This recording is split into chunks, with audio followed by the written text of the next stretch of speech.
ছোট একটি গ্রাম ছিল সবুজে ঘেরা, পাখির কুঞ্জনে ভরা শান্ত এক জনপদ।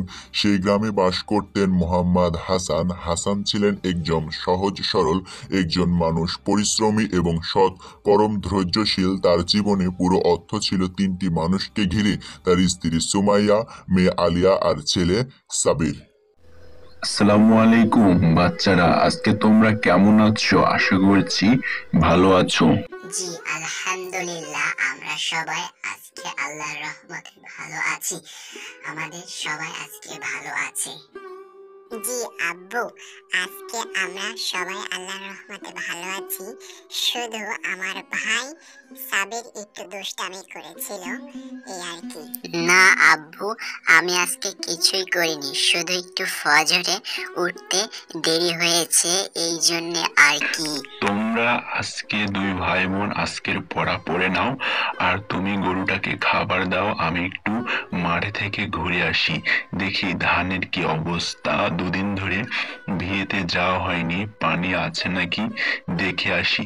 তোমরা বাড়িটা সামলাও, আমি বাজার থেকে তোমাদের জন্য আজকে কিছু নিয়ে আসবো ইনশাল্লাহ। তোমরা সবাই যার যার কাজ করো। আচ্ছা, তুমি বাজার থেকে আসার সময় 2 কেজি চাল, 1 কেজি ডাল, 1 কেজি লবণ এবং কিছু তরকারি নিয়ে এসো, কারণ বাসায় তেমন কিছুই নেই আজকের রান্না করার মতো।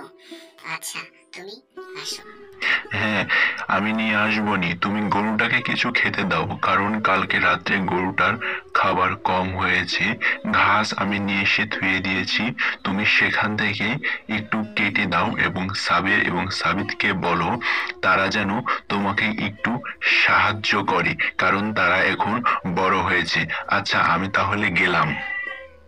এই বলে মোহাম্মদ হাসান মাঠের উদ্দেশ্যে রওনা দিয়েছে, কারণ মাঠে দুদিন ধরে যেতে পারেনি। দেখতে যাচ্ছে মাঠে পানি আছে কি না। সুবহানাল্লাহ, আলহামদুলিল্লাহ, লা ইলাহা ইল্লাল্লাহ। সুবহানাল্লাহ, আলহামদুলিল্লাহ, লা ইলাহা ইল্লাল্লাহ। বাহ, কি সুন্দর এই পৃথিবী, কি সুন্দর আল্লাহর মহিমার সৃষ্টি। কত সুন্দর করে তিনি এই পৃথিবীটা সাজিয়েছেন আজকে। সুবহানাল্লাহ, আল্লাহু আকবার। তারপর হাসান তার ধান খেতে যে পুষলো এবং ধান ক্ষেত দেখে যা তিনি বললেন, মাশাআল্লাহ, আল্লাহ এবার কত সুন্দর আমাদের ফলন দিয়েছে। আমি তো দুদিন ধরে আসতে পারিনি, আমি টেনশনে ছিলাম। কিন্তু না, আল্লাহর উপরে যদি আমরা ভরসা করি, আল্লাহকে ভালোবাসি, তাহলে আল্লাহ আমাদের এই সকল ফসল ফলাদি সবকিছুই দিবেন। কারণ আল্লাহ তাআলা কোরআনেই বলেছে, আমি আকাশ থেকে বৃষ্টি বর্ষণ করি এবং তোমাদের জন্য তা উৎপাদন করি, ফল মূল এবং বৃক্ষ, তা থেকে তোমরা আহার করো। বাহ, আল্লাহর কত সুন্দর একটি চমৎকার আয়াতের কথা, জলজান্ত প্রমাণ। এই বছর মোহাম্মদ হাসানের অনেক সুন্দর ফসল হয়েছে, মাশাআল্লাহ। এবার তার মেয়ের ডাক্তারি পড়ার খরচ এবং ছেলের ফুটবল টিমের জয়েনের টাকাটা তার এখান থেকে আসবে তিনি চাচ্ছেন, এবং তিনি এখন বাজারের দিকে রওনা দিবেন। যাই, বাজারের দিকে যাই। আসসালামু আলাইকুম ভাই, ভালো আছেন? জি, আশা করছি ভালো আছেন। আমার কিছু জিনিস লাগতো, 2 কেজি ডাল, 1 কেজি চাল এবং কিছু মশলা। আপনার এখানে আছে? যদি থাকে তাহলে আমাকে দিন। ও হ্যাঁ, তবে আপনার বাসার খবরাদি কেমন? আপনার মেয়ে ছেলে, আপনার পরিবারের অবস্থা, আপনার আম্মা কেমন আছে? ভালো আছে তো? জি আলহামদুলিল্লাহ, সবাই ভালো আছে।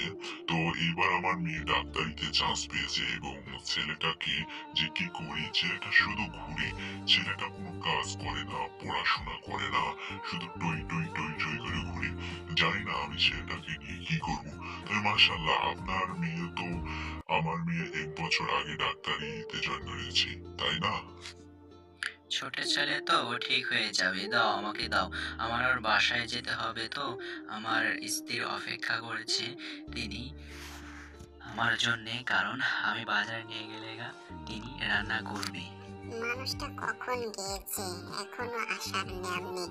এদিকে আমার পানি গরম হয়ে গিয়েছে, লবণ নেই, চাল আনতে বলেছি, এখনো আসে নাই।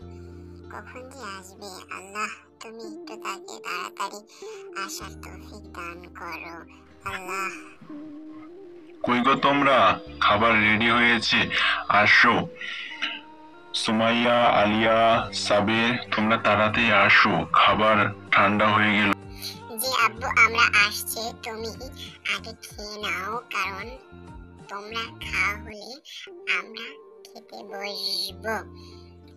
এই কথা বলে তারা চারজনে তৃপ্তি সহকারে আজকের খাবার খেলো। খাবারে যদিও মাছ মাংস তেমন নেই, শাক সবজি ডাল, তবু তাদের কাছে এটা অমৃত মনে হচ্ছে। কারণ গরিবের খাবার ডালে ভাতে যেমন বাঙালি, তেমন তাদেরও এটা খুবই প্রিয় খাবার। এই কথা বলতে তারা খেতে খেতে আলিয়া তার আব্বুকে বলল, আব্বু, এই বছর আমার 5 লক্ষ টাকা লাগবে কলেজ অ্যাডমিশন এবং পরীক্ষার জন্য। তা না হলে আমাকে ডাক্তারি হওয়ার স্বপ্ন স্বপ্নই থেকে যাবে। সাবেরেরও অনেক টাকা লাগবে। চিন্তা করিস না মা, আমি যেখান থেকে ইনশাল্লাহ আল্লাহ অবশ্যই আমাদের সহায় হবেন। তুমি এখন খেয়ে দিয়ে পড়তে বসতে যাও মা। এই বলে আলিয়া তার পড়ার টেবিলে এসেছে। জানি না কি হবে এবার, তবে আমার বিশ্বাস আল্লাহ তাআলা আমাকে অবশ্যই অ্যাডমিশনে পাশ করিয়ে দিবে, এবং আমি যদি চেষ্টা করি ইনশাআল্লাহ এটা সম্ভব। কারণ আলিয়া ছিল খুবই বুদ্ধিমতী এবং মেধাবী একটি মেয়ে। তার স্কুল কলেজ পর্যায়ে প্রতিটি স্থানে তিনি প্রথম অধিকার স্থান করেছেন। আলিয়া শিক্ষকদেরও খুবই পছন্দের একজন ছাত্রী ছিলেন এবং ছাত্রীদের মধ্যে তিনি ফার্স্ট হতেন। প্রতিটা পুরস্কারই তিনি নিয়ে আসতেন এবং তিনি অঙ্ক, গণিত, বায়োলজি, কেমিস্ট্রি, সায়েন্সের যেগুলো বিষয় আছে সব বিষয়ে তিনি ভালো মার্ক পেতেন। এই জন্য তার আশা ইনশাল্লাহ তিনি পারবেন। সাবের ছিল অত্যন্ত দ্রুত এবং চঞ্চল। তার নেশায় ছিল একটি, সে ফুটবল খেলবে। আগে বলেছিলাম সাবেরের স্বপ্ন একজন ন্যাশনাল টিমে তিনি খেলবেন। তার বন্ধুরা সবার ইচ্ছা যে তাদের মধ্যে থেকে একজন হলেও ন্যাশনাল টিমে জয়েন করবে। শোনো, তোমরা যারা আছো আমাদের সবাইকে আগে ভালো করে প্র্যাকটিস করতে হবে। আমি তোমাদেরকে যা বলছি তা মন দিয়ে শোনো।